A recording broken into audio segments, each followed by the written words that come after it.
आज हम लोग थोड़ा सा पॉलीमर के बारे में पढ़ेंगे कि पॉलीमर क्या होता है। कहता कि व्हाट इज पॉलीमर्स, हिंदी में है कि पॉलीमर दो शब्द पॉली और मर से मिलकर बना होता है, जिसका अर्थ होता है मेनी पार्ट्स।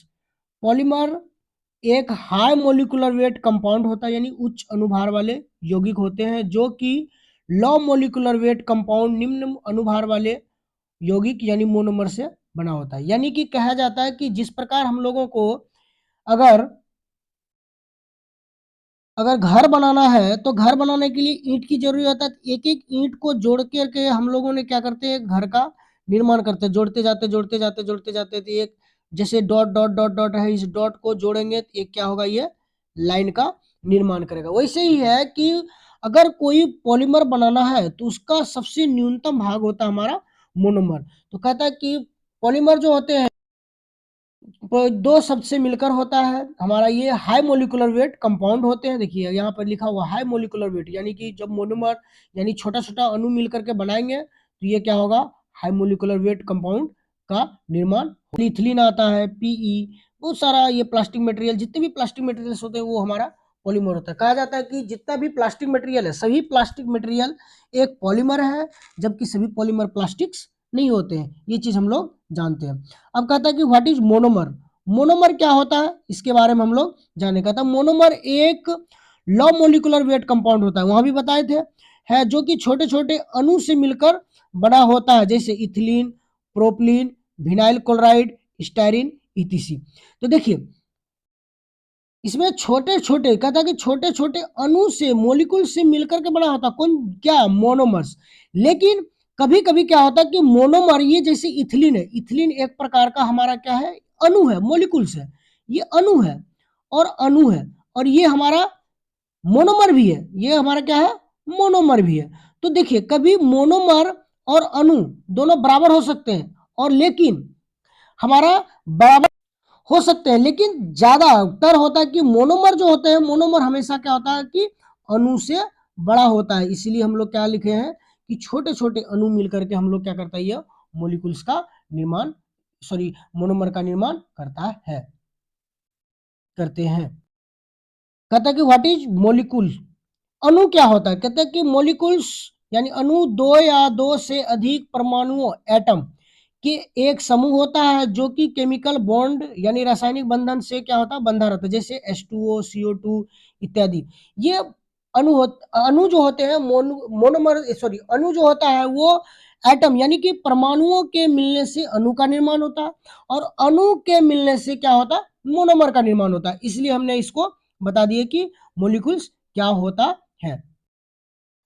अभी पूछा जाता है कि what is degree of polymer. Degree of polymer कहता है कि किसी पॉलीमर को बनाने में जितना मोनोमर की आवश्यकता होती है उसे हम लोग डिग्री ऑफ पॉलीमर कहते हैं। यानी कि एक पॉलीमर को बनाने में कितना मोनोमर लगता है, 10,000, 20,000, 50,000, 60,000, लाखों, जितना हमारा मोनोमर का उपयोग किया जाता है उसको हम लोग कहते हैं डिग्री ऑफ पॉलीमर्स। अब यहाँ पे कहता है कि classification of polymer based on structure और एबिलिटी। कहता है कि हम लोगों ने जो पॉलीमर्स हैं, पॉलीमर को आप कितने भागों में बांटे हैं, ये टाइप्स ऑफ पॉलीमर कह सकते हैं। तो हम लोगों ने इसको सोर्स के आधार पर 3 भागों में बांटे हैं, प्राकृतिक, synthetic and semi synthetic.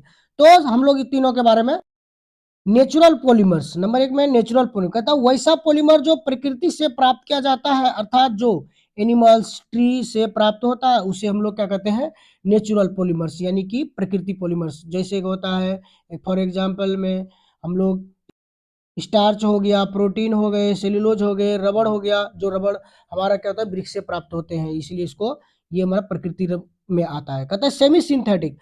Semi synthetic में वैसा पॉलीमर आता है जो कि हम लोग प्रकृति से प्राप्त करते हैं, और रासायनिक प्रोसेस द्वारा उसको लेबोरेटरी में क्या करते हैं, हम लोग इम्प्योर करते हैं, यानी शुद्ध करते हैं, तो उसे हम लोग क्या कहते हैं, सेमी सिंथेटिक पॉलीमर कहते हैं, सेमी सिंथेटिक पॉलीमर कहते हैं। अब देखिए उदाहरण के लिए है सेलुलोज नाइट्रेट, आपका सेलुलोज एसिलेट। अब कहते हैं देखिए सिंथेटिक पॉलीमर्स। सिंथेटिक पॉलीमर में क्या आता है कि वैसा पॉलीमर्स जो कि मानव द्वारा निर्मित पॉलीमर होता है, जिसे हम लोग कहते हैं प्रयोगशाला यानी लेबोरेटरी में हम लोग केमिकल प्रोसेस द्वारा बनाते हैं। फैक्ट्री में ज़्यादातर हम लोग यही या जो सिंथेटिक पॉलीमर्स होते हैं इसी का हम लोग अभी ज़्यादा वाइडली यूज करते हैं। इसको हम लोग कहते हैं जैसे कि पॉलीथिलीन हो गया, पॉलीप्रोपिलीन हो गया, स्टायरीन हो हमारा, जैसे पीवीसी हो गया आपका, ये नायलॉन हो गया। बहुत सारे ऐसा पॉलीमर्स हैं जिसको हम लोग क्या करते हैं, वाइडली यूज करते हैं। पॉलीमराइजेशन प्रोसेस कहता है कि मोनोमर से पॉलीमर में बदलने की जो प्रोसेस लोग पॉलीमराइजेशन प्रोसेस कहते हैं। जैसे कि इथिलीन से हम लोग पॉलीथीन बनाएंगे या तो प्रोपिलीन से पॉलीप्रोपिलीन बनाएंगे, तो हम लोग क्या होगा, इसको पॉलीमराइजेशन यानी कि मोनोमर से जो पॉलीमर में बदलने का जो प्रोसेस होगा उसको हम लोग पॉलीमराइजेशन प्रोसेस कहते हैं। ये मेनली हमारा दो प्रकार के होते हैं, एक हमारा एडिशन पोलिमराइजेशन, एक होता है कंडेंसेशन पोलिमराइजेशन।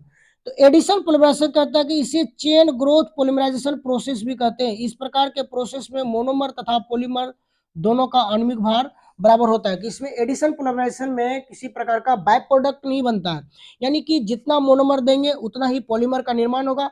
पॉलीमर के अलावा इसमें किसी प्रकार का अन्य उत्पाद नहीं बनता है, इसलिए इसको हम लोग चेन ग्रोथ पोलिमराइजेशन भी कहते कहते हैं। इसमें क्या होता है कि जो हमारा अन्य प्रकार का उत्पाद नहीं बनता है, ये बताया गया था कि अन्य प्रकार का उत्पाद क्या करते हैं, नहीं बनता है।